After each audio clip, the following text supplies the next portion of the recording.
Нощта на могъществото. Лейлетул Кадър. Нощта на могъществото е най-свещената и добродетелна нощ в исляма. Тя е 27-та нощ на месец Рамазан и е по-свята от 1000 месеца, а това прави 83 години и 4 месеца. Нека да чуем какво е казал Всевишният Аллах за тази нощ в свещения Коран. Бисмиллахир рахманир рахим.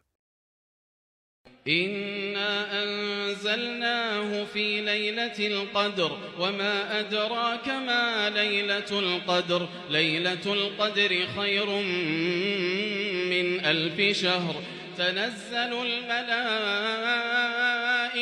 والروح فيها بإذن ربهم من كل أمر سلام هي حتى مطلع الفجر.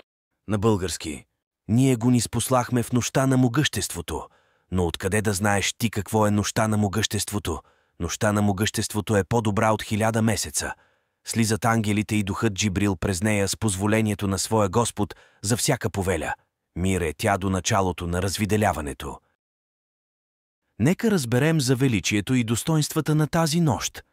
През тази нощ Всевишният Аллах чрез ангела Джибрил започнал да ниспослава най-великата небесна книга, свещения Коран.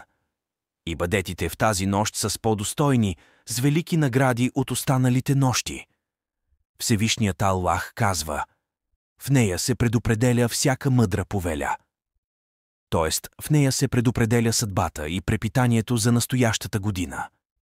В тази нощ най-великият ангел Джибрил и безброй ангели слизат на земята, посещават и поздравяват всички вярващи. Но кога е тази свещена нощ точно? Пророкът, салалаху алейхи веселям, не е уточнил с точност, но казал: търсете нощта на могъществото в нечетните числа през последните 10 дни на Рамазан. Един от сахабетата казал на друг: Аллах да се смили над Ибн Месуд.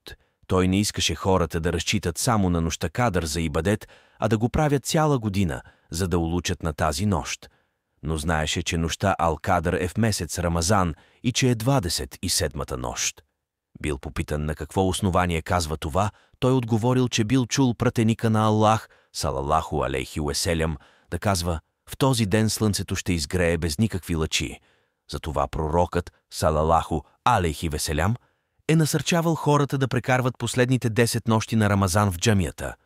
В един хадис се казва: който прекара нощта на могъществото в ибадет, с вяра и надежда, че ще бъде награден от Аллах, то миналите му грехове ще бъдат опростени.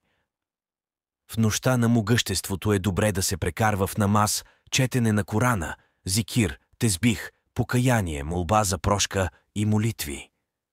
И онези, които имат пропуснати каза намаз, да отслужат поне 5 намаза.